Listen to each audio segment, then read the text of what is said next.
Hey everyone, fascinating chat today as we dive into the world of AI and education. Angela, how are you? I'm doing well. Thanks for having me today, Evan.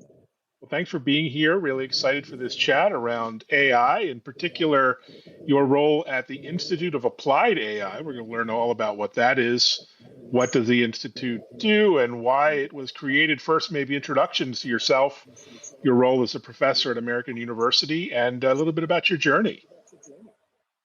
Great. So, again, my name's Angela Virtu. I'm a professor in our business school at American University, where I teach mainly our machine learning, business analytics, and artificial intelligence courses. Before I joined academia and came full time, I actually worked at a whole bunch of startups in the DC metro area, where I was owning and operationalizing all of our machine learning and artificial intelligence products and tools. Fantastic. And what is the Institute of Applied AI? Sounds like a fascinating entity. So we just launched the Institute for Applied Artificial Intelligence this past spring at the university, and we have three core pillars that we are working on doing. The first one is surrounding AI in education, where our goal is to really incorporate and continue infusing it throughout the entire business school curriculum and education through learning outcomes and really making sure that all of our students get AI infused and they're prepared for their future careers. The second pillar of this institute is all about AI research. And then the third pillar is all of our business and policy community engagement pieces. So we're really starting to try to branch out into the greater DC community and even expand the AI exposure on campus, right? So Kogod was one of the first ones to do this AI push. Now we're kind of going to all of the other colleges on our campus to make sure that all of our students, regardless of if they're necessarily a business major, has that AI touch. Brilliant. So you worked in both education and business and industry. How has your industry experience kind of shaped the way you're teaching AI today? So I think there's two key components that has really been helpful in influencing our AI approach. The first one is just industry moves at such a rapid pace, especially when it comes to technologies. Hmm. And so we've really been able to kind of lean into that agile development and framework and kind of accept, hey, AI is a brand new uncharted territory, especially when we start applying that to our education space. But really, like, let's just roll with it. Let's go really quick and break things, as you know, Mark Zuckerberg always says. So we've really been able to approach that in that manner. And then I think the second thing that's been super helpful is because I come from that business world where I kind of know what artificial intelligence is. I built these tools. I know how they get adopted. We've been able to kind of cut into those more longevity skills, right? We've been able to kind of cut the noise of a lot of the AI tools and different things and really develop on core skills that are going to be helpful to all of the students, regardless of, if they're going into marketing or finance or accounting or whatever their individual discipline is to make sure that they're AI literate and fluent. Brilliant. And one thing you've said is that AI is more about culture than technology, um, which I spend most of my time talking about tech on this show. So what do you mean by culture? Why is it so fundamental? Yeah, so I think the interesting thing about artificial intelligence, and more specifically the like generative artificial intelligence, is that the way in which we interact with it is very unintuitive, right? The way you actually want to interact with these generative AI technologies is to treat it more like a human, right? But when you pull up on your screen and you just have a little chat box, it feels weird to speak to it like a human. So there's this thing in our brain that's like can't quite process that this should be talked to like an intern or like a peer or like a colleague instead of being like we need to code or like what's the exact right word to use to get it to do this thing for us. And so I think with that just kind of design thinking, there comes a much larger cultural shift that has to come from the businesses and the organizations to adopt it, right? It's not like we're switching from Tableau to Power BI where you can kind of just plug this thing in and everyone knows what to do. It's just a few changes of buttons. It's really rewiring our brains and kind of having the approach that things that used to be impossible are actually possible now. So that's why I kind of get into it, that culture shift. Definitely would agree with you there. And let's talk about how schools are teaching AI firsthand. You can tell us, of course, but what can we learn on teaching AI in academia versus training teams in the enterprise, training people in business? et cetera. So what we're doing at the Kogod School of Business is that we've infused AI into every single class, every single Mm, course. That way, every single student, regardless of what their major or minor or application is, are going to get these core AI literacy skills. And the interesting thing that we're doing is we're coupling those like more technical AI skills along with very human communication skills. So all of our students are going to be able to talk to each other. They're going to be able to collaborate. They're going to be able to communicate. They're going to be able to do those human things that are going to be much, much harder to replicate in a technological sense. And I think the one thing that's been super successful with our AI integration is we've been very community driven. And that kind of speaks back to that culture piece a little bit, where learning is a very social atmosphere, right? You can't just tell people go do this thing on their own. It just doesn't work. You need to talk, you need to interact with each other, you need to learn from each other as to what's going on. And so I think that's the one thing that businesses can kind of, maybe take from our academic setting. One thing that's been super, super helpful in our approach within our community is we actually had a train the trainer experience. mm, So about a year and a half ago, before we said, hey, let's put this all into our curriculum, we understood that if our professors, the individuals who are actually teaching our students don't know what AI is and they don't know how to use it and they don't know how to use it responsibly, it'd be really, really hard for our students to have that expectation of they're going to learn that skill set. So we, a yeah, year and a half ago, brought in a whole bunch of alumni and individuals in industry. So we brought someone in from the financial banking industry to come in and kind of showcase and demo exactly how they're using artificial intelligence within their industry.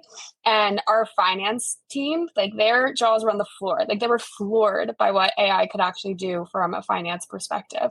We did the same thing with marketing. We did the same thing with accounting. All of our individual programs, we brought people from industry to basically say, hey, this is how this is completely changing our world. And what that was really able to do is get the buy-in from the professors to say, hey, I know I might have been teaching this for 20 years, 30 years, 40 years, but companies are changing today. And so having that buy-in, having that community has been super, super helpful in just learning what to do with this. fantastic. And we're all a bit overwhelmed by the requirement to upskill and learn new AI skills. It's really overwhelming, especially for younger professionals. What do you recommend in terms of the top AI skills younger or older, folks should be focused on right now? So I think the interesting thing with this generative AI push is that knowledge has become a commodity, right? It's completely at your fingertips. There's no longer this like hard eclipse of getting knowledge. It's just there. And there's vast, vast, vast quantities of it. So I think the two things that I would focus on if I was either starting school right now or even trying to upskill, the first one is communication, right? Because as I talked about even before, like the more human you can speak to these generative AI systems, the more clear your instructions are going to be, the better your results will actually be at the outcome, right? So having really good communication skills, not just with each other, but within the AI systems itself, I think is a good piece. And then the second piece is just curiosity. Like, can you ask really good questions? Do you have an insatiable thirst to kind of get to the final answer? And so all of that combines really creates your critical thinking. And I think if you can sift through what's right, what's wrong, and really start going from is this thing possible to building the correct thing, that will be that differentiator. That's fantastic. And what's a big myth or two about AI that you wish more people understood from reading the press or the headlines we're all gathering today? So the first one, and I think this comes more from my teacher hat than maybe my business hat, but Hmm. AI can be wrong and it's okay. I have a lot of students in my very first class when I teach my freshmen is that they said, oh, I got this from AI, it must be right. And they just don't Hmm. even like think about it, right? So I think the first thing is just test the boundaries, right? Like where's one area if you're starting from scratch that you are an expert in? Maybe it's ballet, maybe it's football, maybe it's golf, I don't know. And have a small conversation with the AI where you can start testing the boundaries and fact checking. And once you understand it's not always right, come up with your system to say, hey, does this always have to be right? What's the risk if it's not? And if it is in fact incorrect, how would I maybe know about that? Right. So that goes back to that critical thinking piece. The second thing that I think is a little bit of a myth or maybe a hope for me is I really want us to kind of get to a new user experience with AI. Right? I think the chat functionality is not the best way to do it, either typing or with voice. And I think we're going to start seeing this new interface of how we interact with the world of computers and technology soon. I don't know what that would look like, but that I think is what I'm most excited for and maybe aspirational for. Oh, well said. So, as you know, there's a growing concern about AI replacing white collar jobs in particular, especially the roles that business students are training for, studying for, and lots of entry level jobs. How do you prepare to compete with AI, or are you talking about working beside it, or both? So I think right now what we're seeing is the immediate collapse of the first level entry jobs, right? Mm. There's been lots of conversation, lots of numbers supporting that narrative. I think the next stage of that is going to be we're going to see a collapse of the entire middle management structure because AI can do that. So we're going to have lots of large organizations that are going to reduce and become really, really flat. And at the same time, the jump from a higher education institution into your first job is going to be significantly widening, right? Because now you can look at like KPMG, but their first year analysts are now doing the work of years 2 and 3 analysts that would Mm. typically do that work. So I think as we think about that preparation and the future of work, it really comes back down to like, can you handle messiness? Can you handle the chaos that these AI systems aren't great at just yet? And can you do that cross functional collaboration? Right. I think those are going to be the two areas where if you have success in those domains, it'll be harder to argue why you shouldn't have that necessary job. Yeah, it's going to be an interesting one to watch. So you're clearly moving at fast pace at American University, but do you think universities are at risk of falling behind in adopting and changing with these tools? What's your state of the union, as it were, for higher education? So it's still very much a mixed bag. I would say Mm. every single day I still have to have conversations of why using AI for a college student isn't necessarily cheating. And then when you have reports coming out from MIT where they did a study that, a lot of people with synthesize is just saying, oh, like using AI actually is like horrible for you and it makes you not think and things of Mm. that nature. It kind of just like makes that conversation a little bit harder. I would say I see lots of promise. So, obviously, we're going to plug American University, what we're doing at Kogod and really infusing AI and embracing AI and making all of our students AI literate. But there's also really good work going on at like Babson College doing the exact same stuff. So, like, there's pockets of hope, I would say, Mm. where we're really on board and we understand AI is not something we can hide from and it's not something that we can just kind of shove under the rug and forget, but at the same time there's lots of institutions where the conversation is still we're banning AI, we can't use it, it's horrible. And a lot of it just stems to it's a lot of work, right? We Mm. have to redesign the way we think of teaching. We have to Mm. redesign our pedagogy. We have to rethink our assignments and the way we deliver curriculum, right? So that student experience and the expectations of how to work through the learning process is changing and there's no real clear definitive this is exactly how it's supposed to look, right? So it's challenging. For sure. And I guess it's questioning everything. Everyone's questioning everything, including their majors. Some evidence that computer science majors are having a tough time with all of the new AI coding tools on the market. Again, those entry level roles are being hit. Are you seeing that in terms of choices around majors and areas of study based on what might or may not happen with AI? So from the business school, I can't speak to our computer science Mm. numbers or enrollment Mm. too much. So I don't know what the full metrics look like exactly on our campus Mm. for that. Yeah, well, that makes sense. Um, what about business and finance, where, increasingly, learning Excel and the old school tools won't be enough to compete? How will data science and the suite of tools that you use in the future look and feel different from what the tools that we've all learned for even in business and finance for managing the business and P&L and forecasting, et cetera, et cetera. Yeah, I mean, we just announced a partnership with Perplexity, and for the finance Mm, space in particular, they have a really, really impressive like financial analysis tool that they've mm, launched and have announced. So we're trying to start to get into there. We also have an FSIT lab where we have access to Bloomberg terminals with for our students mm, to have access to. So I would say like the tooling has always been one piece of the educational puzzle, right? Because mm, as you start to prepare our students for industry, obviously it's not just what you know, but it's the tools and how you actually kind of get the work done. So I think we're always revisiting what that next 3 to 5 year horizon of what tools should be or what our students need in terms of those core competencies. And we have really good partnerships with industry, and we have like panels to basically give us feedback of, hey, actually we're all using this thing now, or this is the new mm, tool, or this is the new skill set that our students are going to be expected to know. But again, I just want to underscore that our approach to AI has always been, what are those core fundamental skills that regardless of what tool we're using, mm. they can then kind of navigate their way through the functional or the tooling of it. Well said. And of course, there are a lot of AI ethics landmines out there to navigate.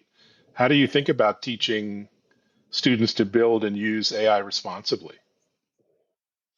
So that's throughout the entire curriculum, or we really Mm, want them to be responsible stewards. So I think that comes from an understanding of how AI actually works, what the limitations of the AI are, mm, and that can include some of the biases of the underlying training materials. We have an entire business ethics class that has a lot of AI mm, incorporated into that as well. So I think our students are, having the conversations of, examples of good AI, bad AI, everything in between. We have a really strong business and entertainment program where they've been talking a lot about the intersection between AI and entertainment. So the whole writer's mm. strike a year ago now, my calendar is a little, questionable, but I think a year ago, the SAG after strike, right? A lot of that had to do with AI.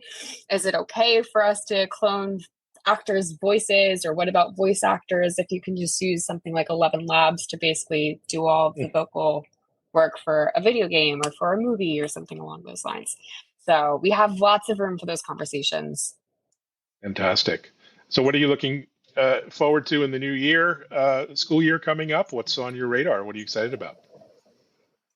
We have a lot going on. We've been working really hard this summer. I think the first really big thing is we're introducing AI learning outcomes for all of our individual classes and for all of our individual programs. So we've taken a really hard look as to how have we traditionally approached learning outcomes? What are those core skill sets that have been needed? What are the methodologies of how we would mark that skill set and progression? And now we're really taking a fine tooth comb through, well, what AI skills do we need? And of the existing skill set, like what changes now with AI? So I think we're really excited about the progress we've made there. We also this past spring announced a partnership with Perplexity.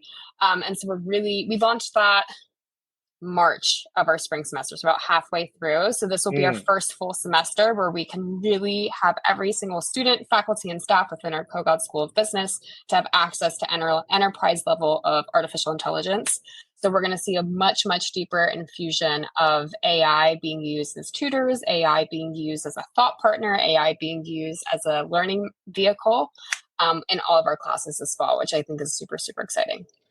fantastic. Well, it may be time for me to go back to school. That would be a scary thought, but wonderful stuff. Congratulations on the program and all the success. Onwards and upwards. Thanks, Angela. Thanks, Evan. And thanks, everyone, for listening, watching, sharing the episode, and check out our new TV show now on Fox Business and Bloomberg at techimpact.tv. Thanks, everyone.